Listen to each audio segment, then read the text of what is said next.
Welcome to the In My Defense podcast, where we chop it up about sports, culture, and life the way it was meant to be discussed. It's your boy, the resident Super Bowl champ, Chris Canty, and I promise bold takes, thoughtful analysis, and real talk. On this podcast, nothing's personal, but in my defense, if you're watching on YouTube, please like and subscribe. And now it's about that time where I bring in my boy, Canty McDuffie. Yo, Q, what up? What's good, Brody? What's good? How you? I'm good, man. Getting ready for Turkey Day. Although in my house, the bird that's migrating is the duck. We got the duck on deck. I cannot wait. The wife got me running around crazy the 48 hours leading up to Thanksgiving.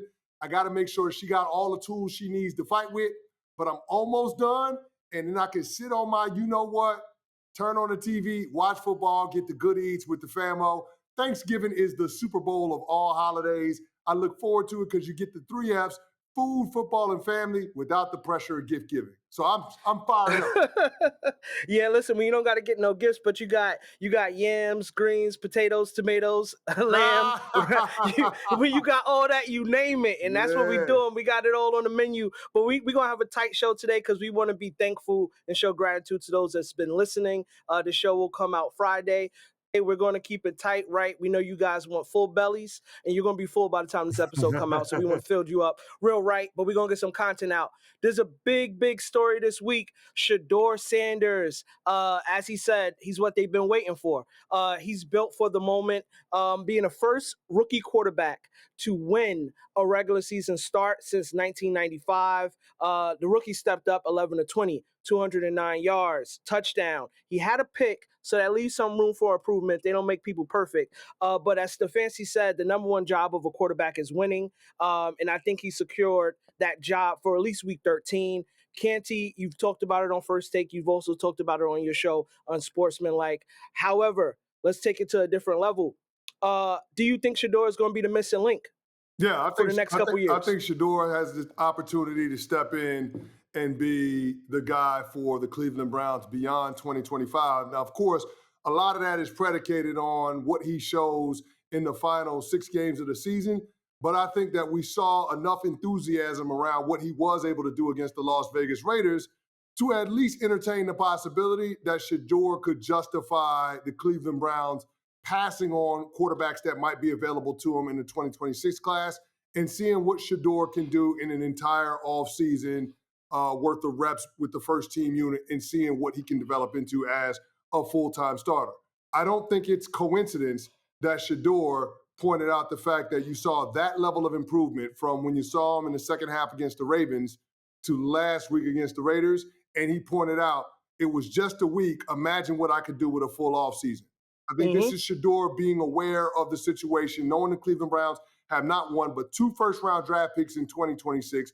We also know that the quarterback class coming out in 2026 is not as strong as we thought it would be prior to the start of the season.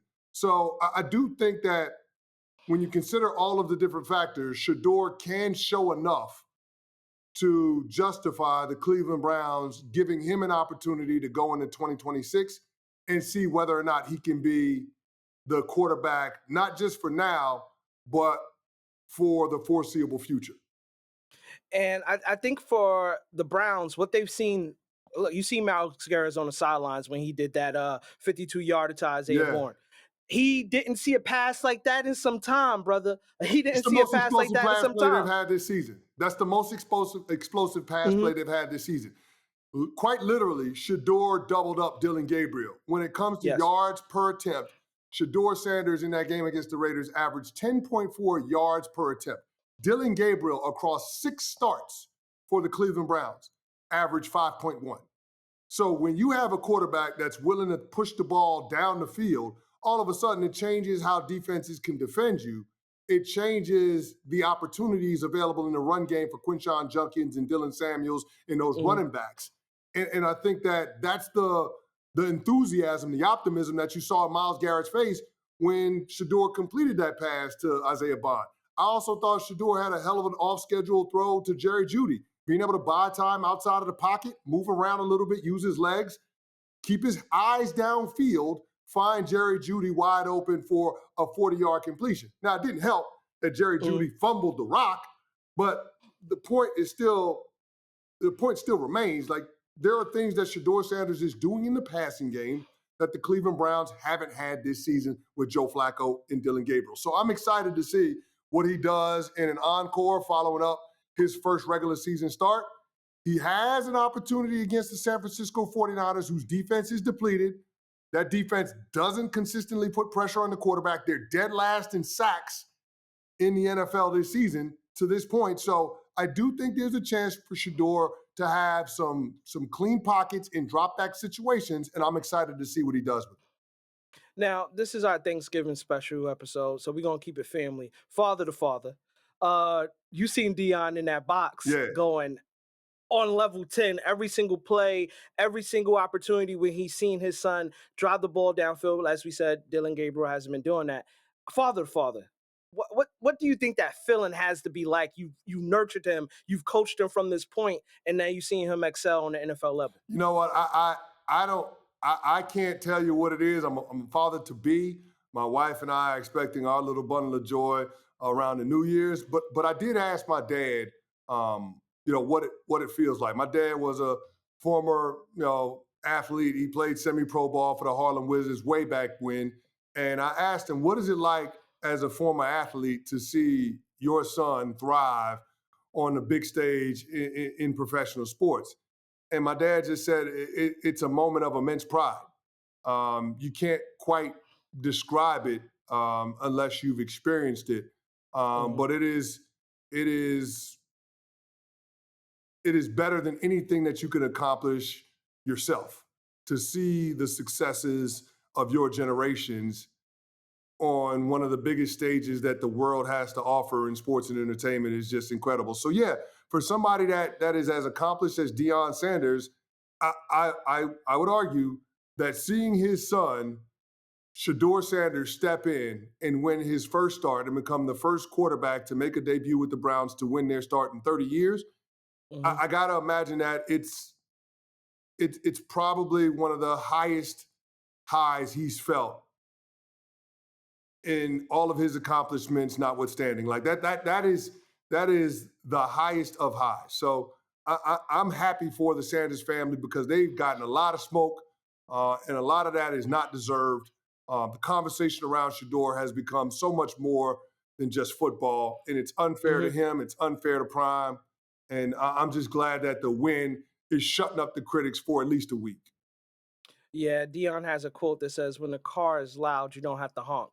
And they haven't been making noise. They haven't been starting trouble. Usually you see when you have such a polarizing quarterback that's a backup in Shedeur, you see a lot of noise. I think they did a good job letting their car speak for itself. Get out there, ball, do what you need to do, and make the best of your opportunities. And like he said, he's what they've been waiting for. And I know we've all been waiting for these Thanksgiving slate of games. So we're going to go straight into it because we got 99 problems, but to take game one, Canty. Let's go straight into some of this Thanksgiving slate because there's a whole bunch of games. We got the Packers and Lions at 1 p.m. on Thursday. That would be about the time we get the turkey out the oven. So who you got in that game? Man, you not eating dinner at 1 o'clock on Thanksgiving Day. Stop it. No, I am. I that's my rule. I don't play that. What? We ain't eating at 5. We eating like it's Sunday dinner. You get home from church, you eat at 1. Sunday dinner is the only meal you get full when you eat at 1 o'clock in the afternoon. I don't know how it works. Call it God's blessing. But we eating at 1. We gonna eat at 1, eat another plate at 5, eat another plate at 8. You a little dictator. Look at you. Listen, all my life we ate at 8 o'clock on Thanksgiving. I ain't trying to do it no more. All my life. I ain't trying to wait till 8 o'clock as an adult.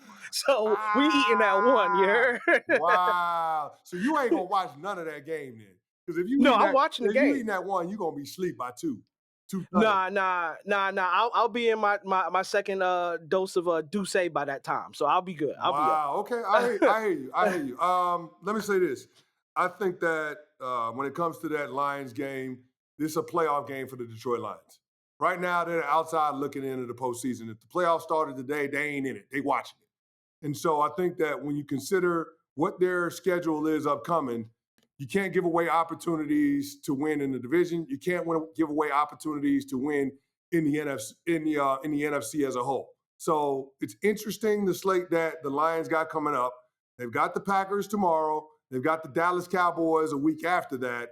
and then they've got the LA Rams. So those are three teams that are jockeying for postseason position.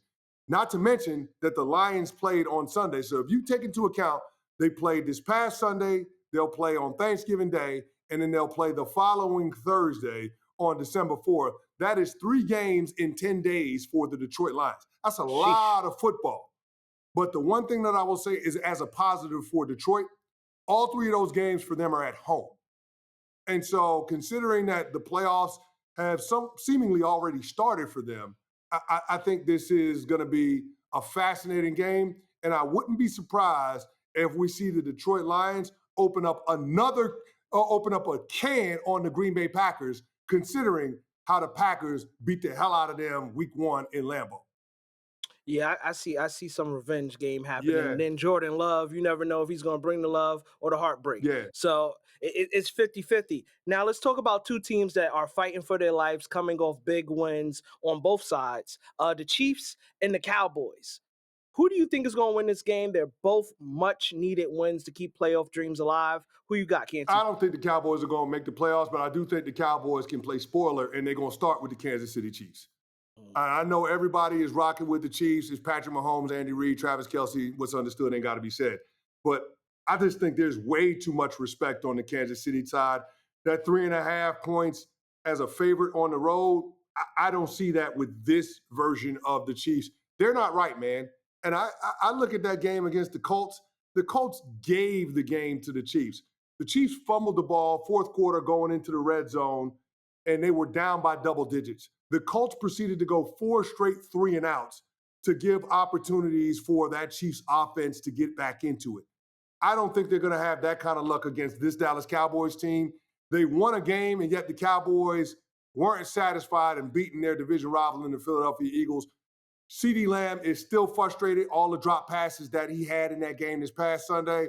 I look for a big game from number 88. And then defensively, I think the Cowboys up front are going to be hard for that Chiefs offensive line to block. It's been a long time since we had to worry about the Dallas Cowboys pass rush, but think about this. They had double-digit pressures against the Las Vegas Raiders, 5 sacks in that game. They had 13 pressures against Jalen Hurts this past week, only 1 sack, but again, 13 pressures.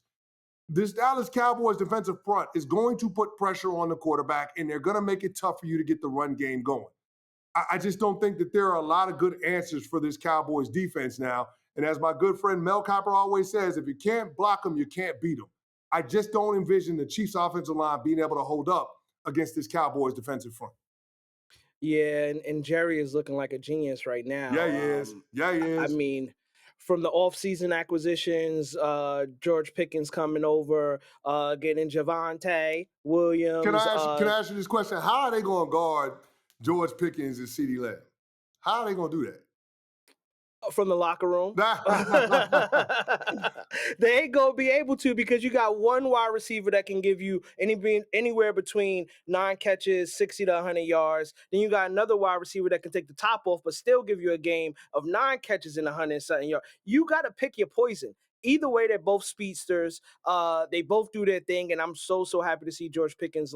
I think his career is making a complete turnaround from who they thought he was in Pittsburgh. Yeah. And I think he's making a case to get paid. Yeah. Let's see if Jerry does it, though. Yeah, I'm curious to know what they do with Trent McDuffie. Does Steve Spagnuolo, their defensive coordinator, does he have Trent McDuffie follow George Pickens or CeeDee Lamb?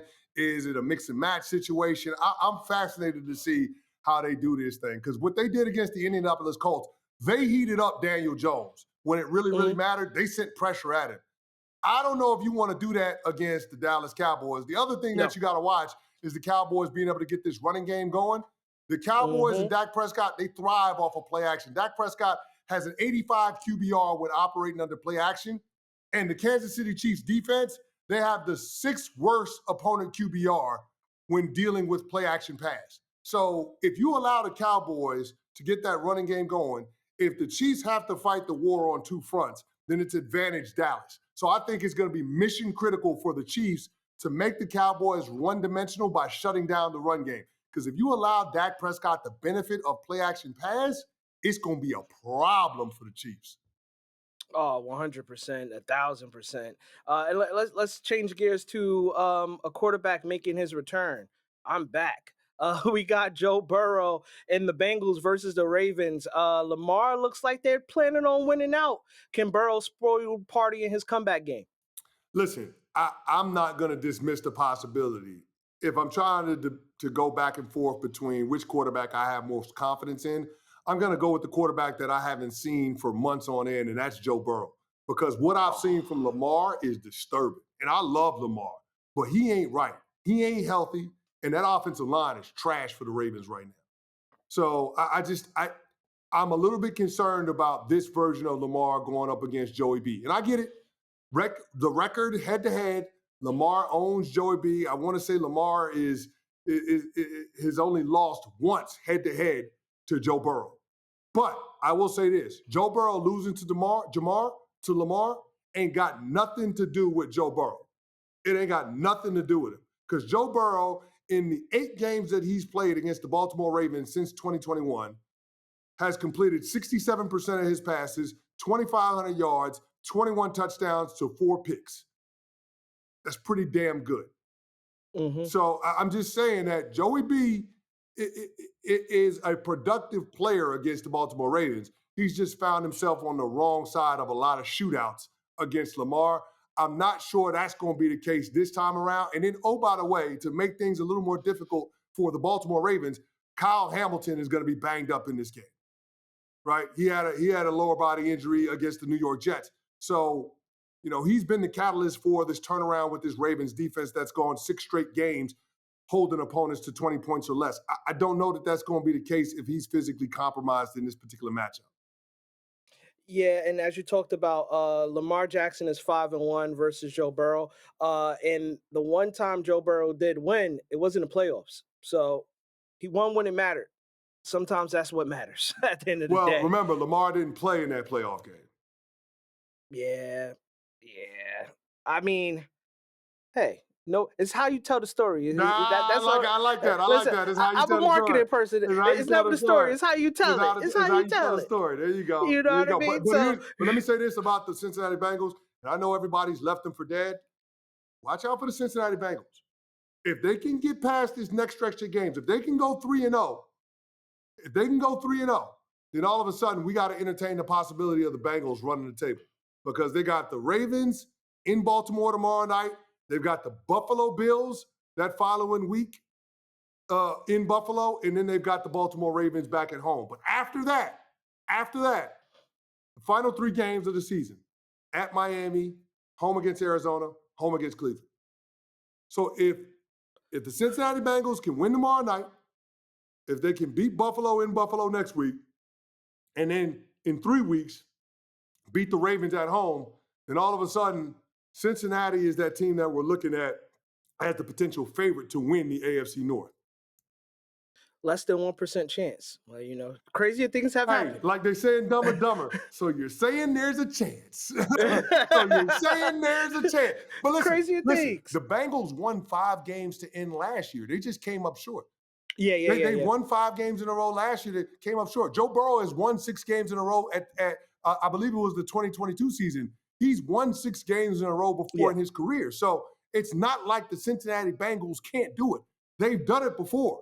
This team knows how to get hot, especially late in the season. So just going to put it out there, man. I wouldn't take it off the table that Joe Burrow runs the table.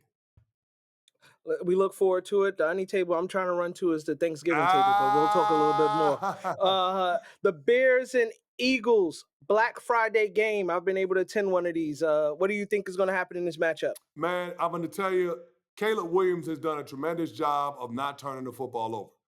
That said, he did have the turnover that led to a touchdown against the Pittsburgh Steelers, and he threw 2 footballs that hit Kyle Duggar in both hands.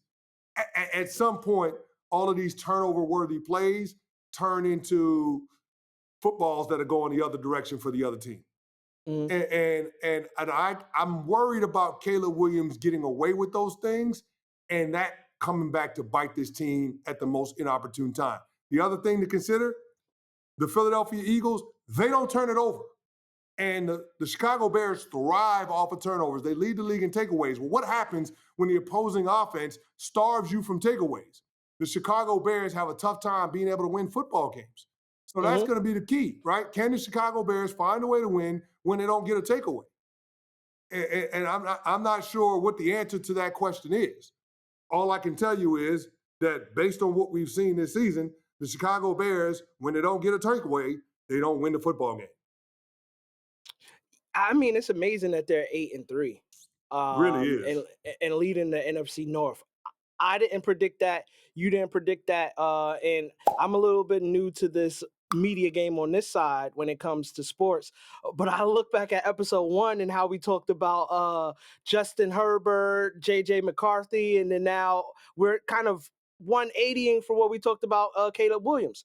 Do you think this is going to continue? I mean, we talked about the defense needing to be the heartbeat with those intos, but I don't know. I feel like Johnson is doing some good things out there coaching and making some good plays. Oh, well, yeah. Caleb has improved by leaps and bounds, man. Caleb Williams is playing tremendous football, especially late in games. Their fourth quarter execution is second to none. They do a good job of having poise in the noise and having a steady heartbeat when the game is on the line, right? All you have to do is look at the 5 fourth quarter comebacks. That's not nothing, and that's a direct reflection of the competitive greatness of your quarterback. All of those things being said, when you turn on the film, Caleb Williams has a lot of off-target throws. And it's not as if he doesn't know where he should be going with the football. It's just that the mechanics in throwing the football and getting it there are sometimes hit or miss. There are some errant throws in there, and those errant throws can turn into turnovers. As we say on defense, tips and overthrows, we got to get those. Well, there are a lot. There are a lot of tips and overthrows when you watch Caleb Williams play, and that's one of the things that he's got to get cleaned up. But the Chicago Bears, from going up from 5-12 last year to being a shoe-in for the playoffs this year, is already a successful season. It's just a matter of how far can this group of guys push it? How far ahead of schedule can this organization get? I think that is to be determined, but we're going to get an indicator of what that's going to look like based on the results on Friday night against the Philadelphia Eagles. And then let's talk about that Monday night game.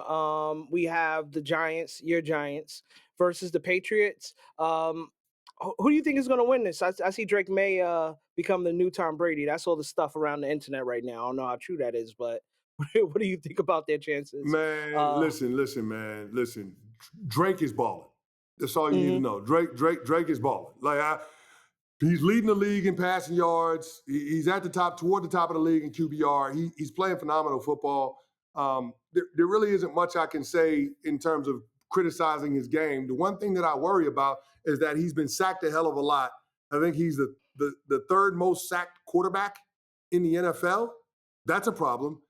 What makes that even more of a problem is that his left guard, Jared Wilson, and his left tackle, Will Campbell, are both dealing with lower body injuries that they suffered against the Cincinnati Bengals in Week 12, and those look like week-to-week injuries as opposed to day-to-day. So for the New England Patriots, can they survive the Monday night game against the Giants, especially going up against that Giants pass rush, that defensive line with Brian Burns and Dexter Lawrence and Abdul Carter? Can they survive that and get to their bye week? Because if they can, then all of a sudden, I'm ready to pencil in the New England Patriots as the number 1 seed in the AFC. But I don't think this is just a gimme game against the New York Giants. I don't. It's an organization that's had a lot of upheaval the last couple of weeks. They fired their coach. They changed their starting quarterback. They're rocking with Jameis. He's got a little swag. He brings a little juice. They fired their defensive coordinator, Shane Bowen, after they blew the lead to the Detroit Lions. So I wouldn't be surprised if the Giants come out and give the New England Patriots a lot more fight than everybody is expecting. The line on that game is real healthy, as you would expect. The Patriots, a touchdown favorite. I think the line is at 7.5. I wouldn't be surprised if that game is closer than that. One thing I would say is that we got a good slate of games this weekend. If you don't have a full plate, you got a full ticket because you're going to hit on something this weekend. You got to hit on something this weekend. But one thing I want to tell everybody and the listeners as we kind of round out the show, gratitude isn't the reflection to a blessing. Gratitude is the recognition of a blessing. So we're going to get into our anchor segment of gratitude and #thankful. Canty, before we go there, I do want to ask you, you played in about 6 Thanksgiving games. Correct. Many with the Cowboys, one with the Giants. What is your most memorable Thanksgiving game moment, or just talk about your first Thanksgiving game, whichever one is the Oh first thing man, that most pops in your head. memorable Thanksgiving game moment was Thanksgiving night, Ravens Steelers at M&T Bank Stadium. One of my former teammates, the late Jacoby Jones, was returning a kickoff, and he was about to house it. And Mike Tomlin inched close to the sideline to try to trip him up. He slowed him down, and then Jacoby ended up getting tackled out of bounds. And I mean, that's just one of those plays that everybody remembers when they saw it. It's like, word, that's how Mike Tomlin getting down? And it just lets you know that Ravens Steelers rivalry is just, it's probably the most hated rivalry in all the NFL. So that was a classic moment for Thanksgiving on the field. But yeah, man, I just had the privilege, the honor to play in the Thanksgiving Day game, to have John Madden shout you out, to get the turducken on Thanksgiving Day. That was my third Thanksgiving Day game against the New York Jets. That was a pretty cool moment for me, man. And it's something that I will remember forever and always. I got the little turducken trophy in the crib. So that's a memory, man. Thanksgiving Day, playing in that game is always something special. It's always something to look forward to. Just like every player wants to play in Monday night, just like every player wants to play in the Super Bowl, every player wants to play in the Thanksgiving Day game, and they're lying to you if they say they don't. Does it taste good? I've always wanted to know. Like they make you bite into the leg, but is it good? Nah, man, turkey leg is good as hell. What you All mean? right, cool. I've seen some people say I don't want no parts. I seen David Montgomery pass it down the line rather than take a bite. But I don't know if that was dietary I restrictions don't know or what just that's about. it was for I show. took a big ass bite of that turkey leg. Believe that. We usually talk about wins and losses, but I think it's just very pointed this time around to talk about what we're thankful for in the show on a high note. Canty, what are you thankful for this year, and what are some things you want to share with the listeners? Well, I'm thankful for the arrival of my son, our son. My wife and I are expecting our first child, a baby boy. And I'm just thankful that I have the opportunity to become a parent for the first time with her, to do this with her. She's my life partner. She's my road dog. She's my best friend. And to have a chance to to to bring a child into this world in a relationship that's full of love is a tremendous blessing. I'm grateful that I have a wife that's doing all the right things to take care of her body, to take care of herself mentally, physically, emotionally, spiritually, so that she can grow our son in the nesting process and that she can have as healthy and as safe a delivery as we can possibly have. So I'm grateful that God has blessed me with her, and I'm grateful that together He is blessing us with a son. Listen, that's what it's about. I think the biggest achievement for us as men are to become fathers. It's the greatest thing I'll ever do, bro. It's bigger than any trophy, bigger than any No championship. doubt. And we talked about with Deion how just seeing that flower that you've watered bloom. And that's something I said recently to my wife, and I posted this on social. I said it's nothing like when you go to the garden and you see that mustard seed starting to bear fruit. And I'll just say what I'm grateful for, in that it's similar to you, Canty, it's just family. You people probably heard me say this several times. I've lost my mom this year, but we didn't lose her essence. And her essence that she gave us was the art of family. My first friends were my family. My first supporters were my family. And then now building a village of my own, getting to see the things that we pour into them, the things that we give to them. And I'll say this to a new father, Canty: there's no rubric. There's no playbook. You could draw up all the X's and O's you want. You can have all the trick plays you want.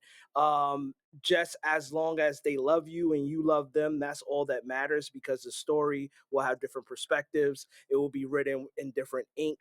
But as long as at the end of the day, and I tell my wife this all the time, when I get in that box, I wanted to be platinum gold on a boat. You know what I mean? But we'll talk about that another time. but Boy, you crazy. I want a party. You feel me? I want a party when I go away, you know? Respect. But when I get in that box, as long as everybody gets up there and say he was a great man, a great father, a great brother, those things, that's what I want my story to be in. Oh, I'm so really, you really want people to grateful. lie when they get up there?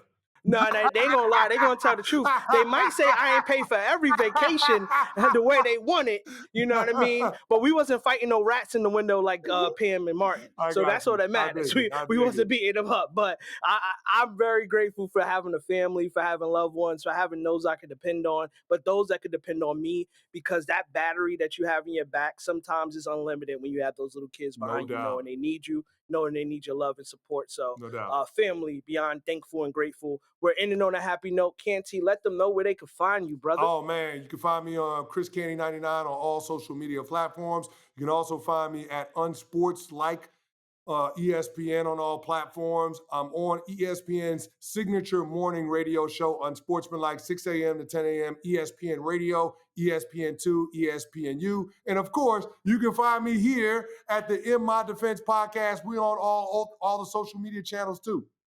Yes, sir. Yes, sir. And as we always tell you guys, hit like and subscribe. Press that thing so you can be in tuned in everything going on. You got to press that button. You got to press that button. You got to get that. You press that button, good things happen. Good things always happen. Press that button. You hear that ring. You press that button, good things happen.